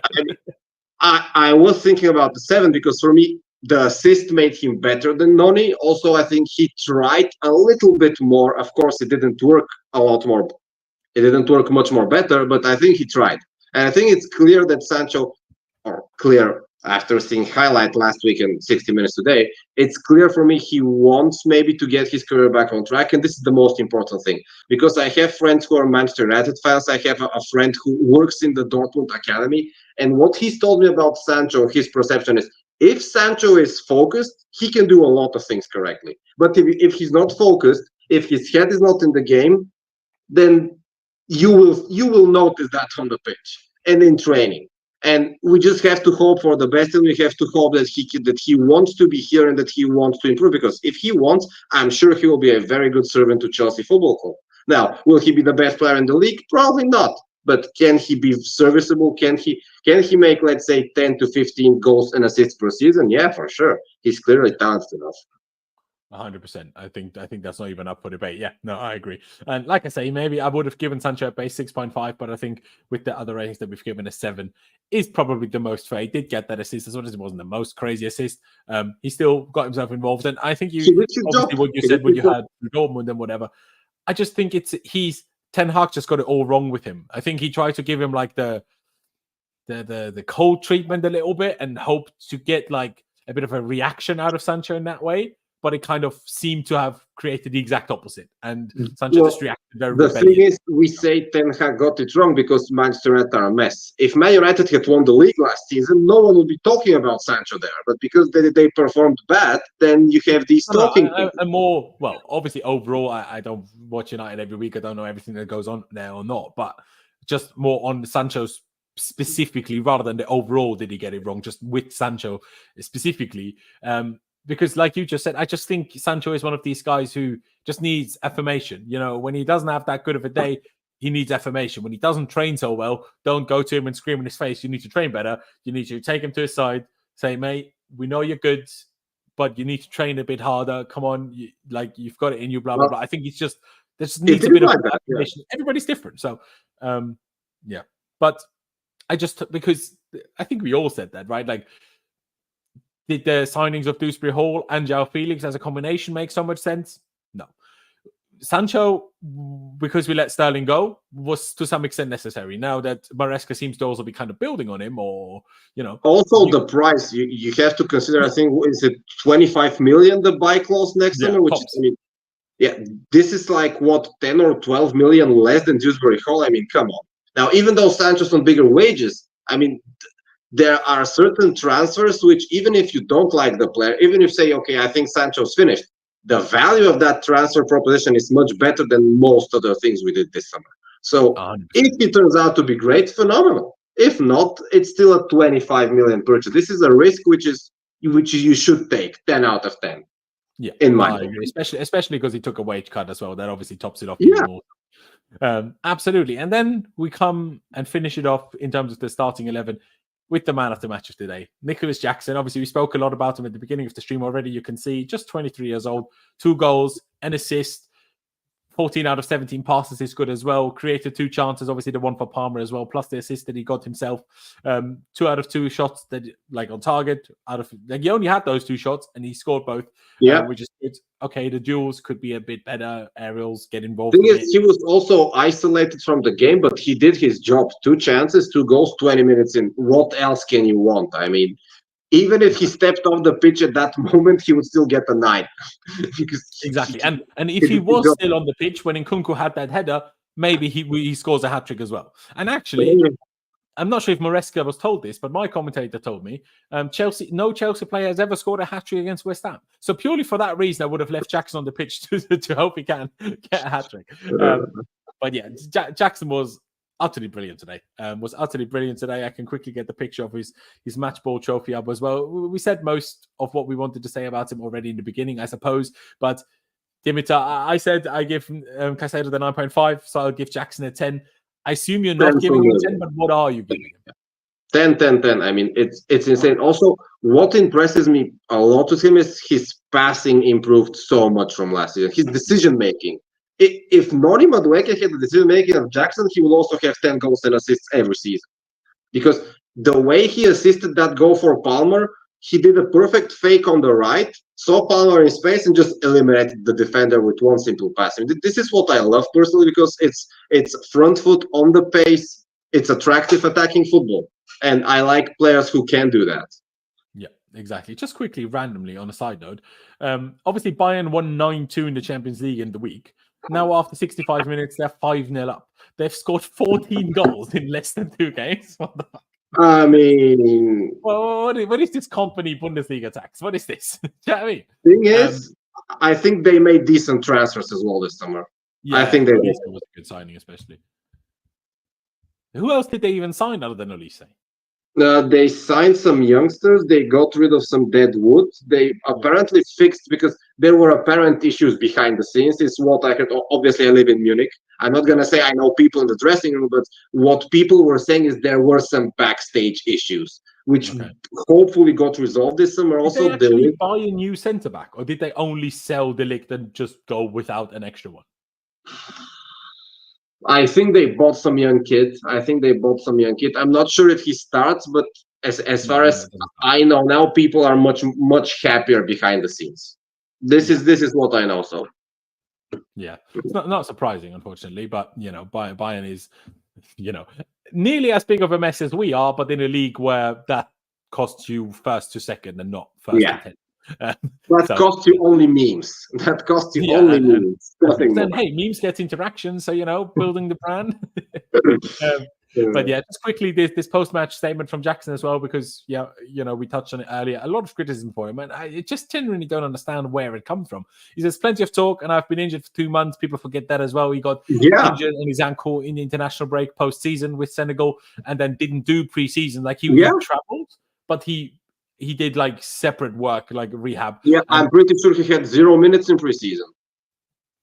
I think so as well. Did he maybe play against? Maybe he came off for Gio in the last game, but I think he came off the bench for sure. He started none of those games. I'm absolutely sure of that. He started none of those games. Yeah, no, I agree. I agree with that. I agree with that, or that is true. Let's say. Let me just look it up quickly, because might as well. But yeah, I mean, this criticism for Jackson, I get it on the level you would not want your striker to make obvious misses, sure. But like we said, his stats are more than okay. I mean, his stats are not elite, but they're certainly in that bracket under elite. Because at Chelsea Football Club, we have had this complacency.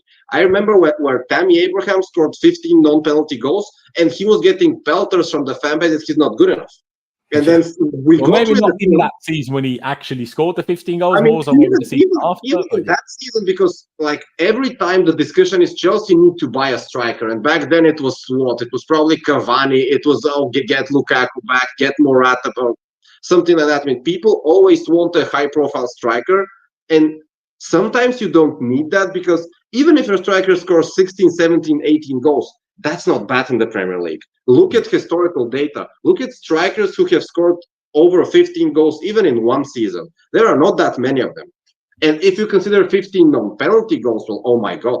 I mean, like, we won the league with Diego Costa scoring 19 and 20 goals.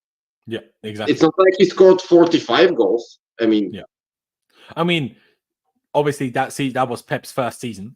So it was a slightly easier thing to do. We still finished on 92 points. People also forget that. Conte finished on 91 or 92 points. 91, I think, yeah. He beat the record for most wins in a season, which Pep beat next year, but yeah, I mean, at the time it was, yeah. I think maybe it was wins in a row. I think it was wins in a row, 13 wins in a row. Wins in a row, I think we equaled the record, and I think for most wins in a season, I'm pretty sure we got that. Okay. Regardless, I mean, that was a crazy season, and we didn't have a 35 goals per season striker. We just had a striker who could score goals. That's it. You don't need more. Exactly. If you win 1-0, you don't need your striker to score 4 goals. You need one. And let's also not, like Didier Drogba, other than the Ancelotti double winning season, that was also his only season where he scored more than 30 in the league. So like it's not like even Drogba didn't do that regularly. Drogba is a funny case because he got injured a lot, and actually because he's my favorite player, and I regularly do stat comparisons. I mean, Drogba has better goals to minutes ratio than Harry Kane, but Drogba played less minutes than Harry Kane because he was just injured. or he went to Africa 5 times in the winter. So, but yeah, I mean, you don't need to score. Obviously, then he got malaria, even though he recovered the next day. Yes. But yeah, so yeah, Jackson is definitely in that bracket where his PR is hurting him, and I just hope that he can persevere a bit more until people can understand we don't need a starting striker. Because if next summer, if we can go and get even Ivan Toney from the Saudi League or someone in that caliber who can be a rotation option, this will be probably the best decision for the club. There's no need to go and spend even 70 million Osimhen, because I think Jackson, I mean, I'm not saying Jackson is better than Osimhen, he might be, but I don't think it is worth trying to make this upgrade, because there's no guarantee that Osimhen will score 10 goals more than Jackson. He may score 2-3 goals more, he may score 2-3 goals less. But if Jackson gives you another season of 15 or more goals, then I think there should not be any debate of who is the starting striker for this club. No, I do agree. Anybody want to bring Morata back? He's quite good in the air. Make him the backup. rotate with Jackson. I reckon he's cheap now. Do you know what I mean? Obviously, I know he just went to AC Milan, but yeah. Big up yourself, Nicolas Jackson. Great performance. Great couple of goals. Great assist as well. Could have had another assist too. Obviously, he laid the one up for Parma. So a very, very, very strong performance. Let me quickly look up all the subs so I don't just waffle along too much. We brought on, obviously, first and foremost, the first sub was Disasi coming on for Wesley Fofana. Fofana had been booked. That is essentially all that it was about. Maresca spoke about it after the game. Neto came on for, no, not Mudryk, for Sancho. But it makes sense. Sancho played 45 last game. Today played 60. Sounds about right. Then Nkunku came on a few minutes later for Jackson. And then also João Felix came on for Parma, who seemed a little bit confused at him getting subbed off. He's not used to that. Yeah. So that is that one. And let me quickly look at the poll. I'll give you another second, guys, to place your vote. But actually, to me, somewhat surprisingly, but positively, I guess, Enzo Fernandez for the poll between 6.5 and 7 for the rating. Actually, the 7 won. So we shall give him that 7. And he shall have it. He shall enjoy it. And we talk about the subs. Obviously, the first ones, Disasi and Neto. Now, considering how bad Disasi was last week, I actually thought he did well today. Thing is, after that sub, the game basically ended. West Ham completely gave up. They saw, okay, Fofana's off. We can't score a goal. But you know us. Whether that was last season or on the Potter, that's exactly the moments when we start to have complacency, when we start that is true. And actually, West Ham could have gotten a goal in the end, but I think at 3-0, even if they had scored, no one would care. So the game was already over, and this is great to the team, because this is what this manager change was supposed to be like. You want to have games over earlier in the match time, so to say, so we can relax a bit. Exactly. So if this continues to happen, no problem. If we ride our luck, no problem. 3 points is the thing we have to get. We have to want and get. Yeah. Exactly. And also, like, if you get 3 goals and keep a clean sheet while doing it. Oh yeah, I mean. But he honestly, Disasi was good. Only misplaced 1 pass, 2 out of 2 long balls, 1 out of 1 dribble, 1 out of 1 tackle, 2 out of 2 ground duels. What more do you want? Yeah, I mean, like I said, he did his job. And this is the most important thing, because people sometimes get confused in tactics, positions, specialist stuff. If you're on the football pitch, you most probably have a specific job. The manager told you, okay, I want to do this and this. If you fulfill that job, then this is what should be the gold standard. Do your job. Exactly. Do your job. That is well said. I would just, as a sub, I will give him a 7, because like you say, there wasn't much pressure by the end, so I can't give him like an 8 or a 9. But I still think he did a bit more.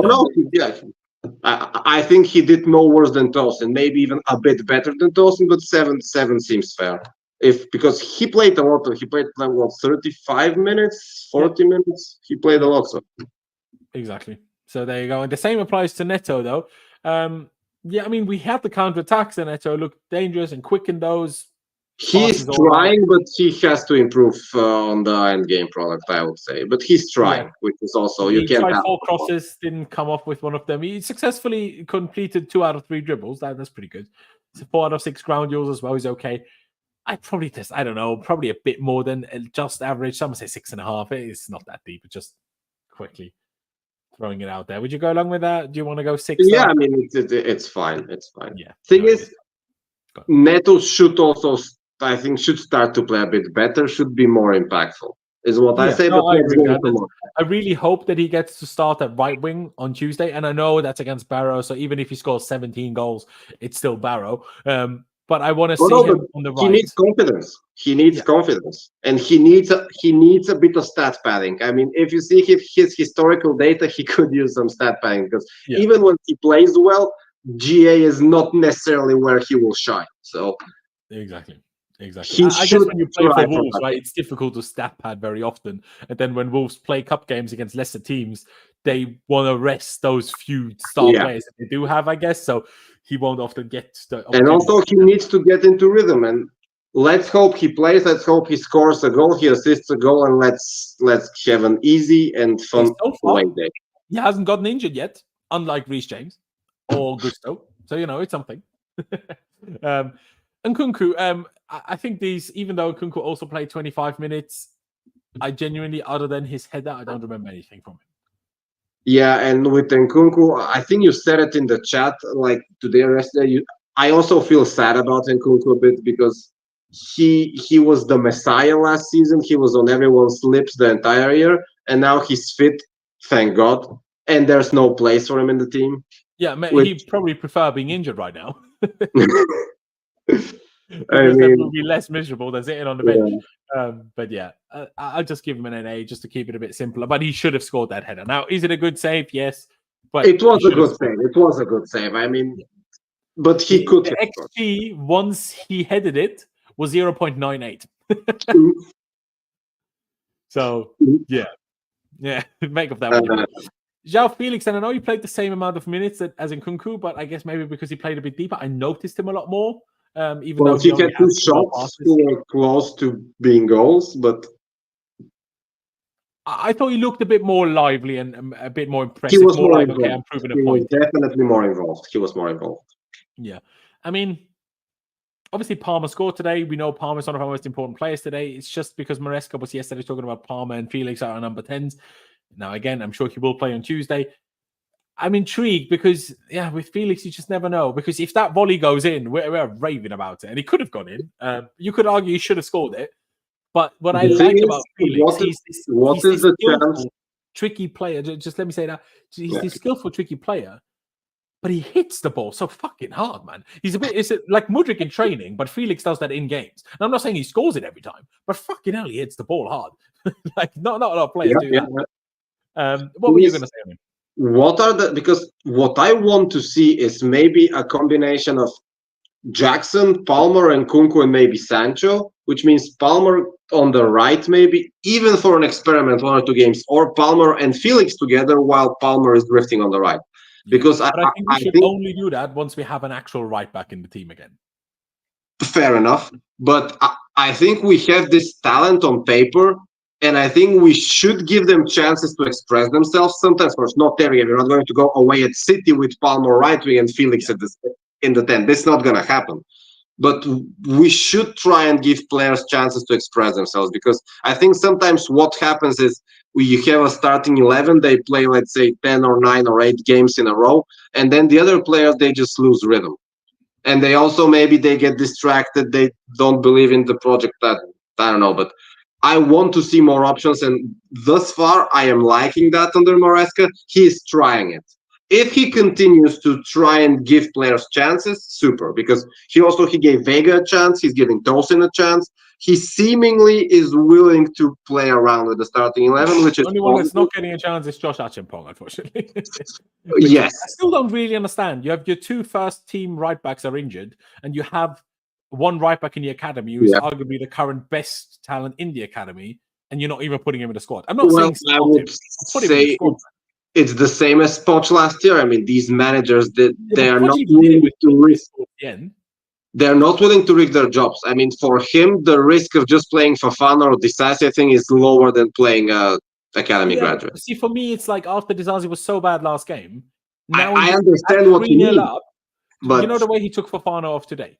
Booked 3-0 up, you could have put Achimpong on there. Oh, yeah, he he would could have have. got a little bit Premier experience, because that's how it happened to Gilchrist. Gilchrist got that first game because an injury, came on, was brilliant, and then watch was like, oh shit, I can actually trust this guy to bring him on late in games. Yeah, and yeah, yeah. started doing it.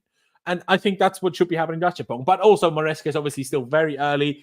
He's, like you say, he has the pressure, like from the media, from the club to some extent. No, and so I get it, but still, it's the normal. Sadly, this is the way football works. And also keep in mind, we paid 50 million for Disasi, and if they want to get rid of him, we paid 42. Okay, 40. Maybe it was 42 in pounds, though. Maybe 42 in pounds, like 46 in euros, something like that. But yeah, we paid a lot of money for him. 45 million euros, apparently. It's just on first move. Fair enough. And if they want to get rid of him, he should get minutes, and he should get performances like today, which are small but secure, and which show us that he is useful. Because I don't know if this strategy of we want to sell player Hicks and we will isolate him, I don't think this worked well this summer. So I don't think they should be trying that. No, they should not be trying that. But as we get to Enzo Maresca's rating, here's a stat. Enzo Maresca is the first manager since Pep Guardiola in 2016 to win his first 3 away matches in charge. So it's not bad. If only we had a good home record as well. But, hopefully it will come. Hopefully it will come. One other thing to say, West Ham have, for the first time in their history, lost the first 3 home games of a season. So how much longer does Lopetegui last? Odds on Moises coming back for a third time.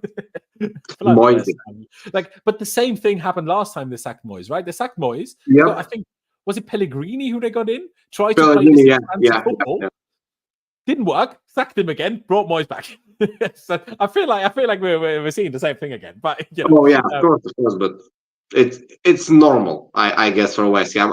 Every time I don't know what's going on there, I fully expect them to just either sack or appoint Moises. It's one or the other.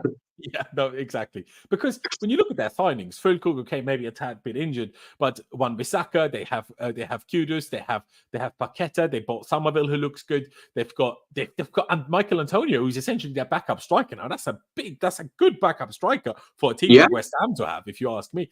They've got Jared Bowen, I didn't even mention. They've got Emerson Palmieri, which is the only player in history to have all of the European trophies under his belt. I mean, what more can you want? Exactly.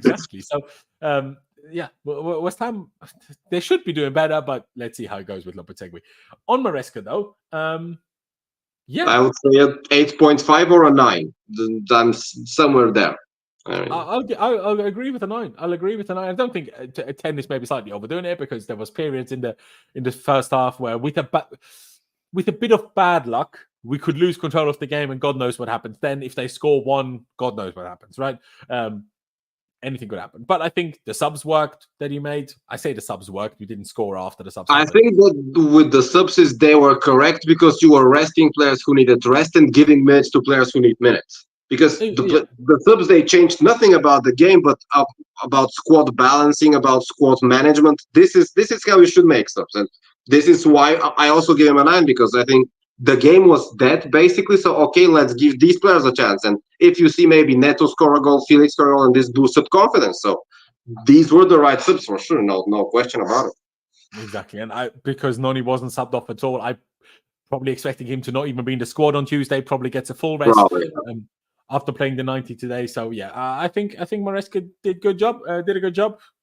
Coached us well, made the adaptations that were necessary from the last game, took Disasi from right back, started Sancho. And it worked out. Sancho got an assist. He stuck to Jackson, because obviously that was up in the air. Do you start Nkunku instead of Jackson? He trusted with Jackson, and that more than worked out for him. So, not the worst start to the season. Like I say, I mean, I guess I can quickly bring the FODMOB screen up again. Obviously, games happening live right now, games happening later on, and tomorrow, of course. But as of right now, well, actually, we've dropped to third now, because Liverpool are currently first. But 10 games from 10 points from 5 games. I'm really not that upset. Obviously, the Palace was a bit annoying. But it's a bit better. It's a bit better than I expected, and it could have been also a bit better if we beat Palace. So I think it's fine. Yeah, Brighton next week will be interesting, because Brighton have had a good start, 2 wins, 2 draws so far. Is it at home or away? It should be at home, right? Yeah, it should be at home, which arguably is worse for us, but let's see how that one goes. If we beat Brighton as well, I think we can firmly say we've had a good start to the season. Not an amazing one, but a good start to the season, keeping us in everything that we're fighting for. Like you were also worried about that, and I was too, that are okay, we have this inexperienced manager, young team, new style. I was a bit concerned that we'd have too bad of a start, that we'd have too much to catch up for the rest of the season. So just keeping in it for now is kind of the most important. Really. This is what was also my main argumentation, because I was also afraid of a bad start. Thus far, I think it's better than I expected. It's fine. We should try and ride our luck. We should try and, because if you are winning, it's also easier to implement your style. Because if you start losing, then it's very hard, because the questions appear absolutely immediately. And now we are still not seeing what this end product should be, but Maresca has a bit of leeway because he has the Europa League games. He got up to a relatively decent start, and even though we're not playing the best football, if you're getting results, it's easier to implement what you're doing. So exactly. I do agree. And hey, we just need to keep on ticking, I guess. You can't complain too much about it. Maybe even having those Servette qualifier games, having that loss, maybe actually had a bit of a positive impact as well in a way, because like, okay, guys, like let's be serious with what we do. Mistakes when they are not so damaging, you can learn a lot from them. And that defeat to Servette was a mistake, but we learned because we did not go out of the competition, because then you have something to build on. So I think this is very important. Yeah. Exactly, and since conceding 2 against Servette, we've conceded 1 goal in 3 games since then. So not too bad. I think Palace was after the second Servette game. Yeah, Palace was right after that. Yeah, exactly. And then obviously international break. So 1 goal conceded in 3 games. That's pretty good. In those 3 games, how many did we score? 1 against Palace, 1 against Bournemouth, 3 today. So 5 goals scored in those games as well. So not too bad. Not too bad. Ladies and gentlemen, on that very note, please do check out myself and Pice's podcast. Link is down in the description. We will this week upload on Wednesday, because obviously Chelsea play on Tuesday. So we'll include the Barrow game in that as well. Subscribe to this channel if you haven't done that just yet. Hit the like button. Check out myself and Dimitar on Twitter down in the description below. But ladies and gentlemen, thank you very much for watching. Thank you very much for tuning in. Up the Chelsea, upwards and onwards. And we will see you next time. Bye, guys.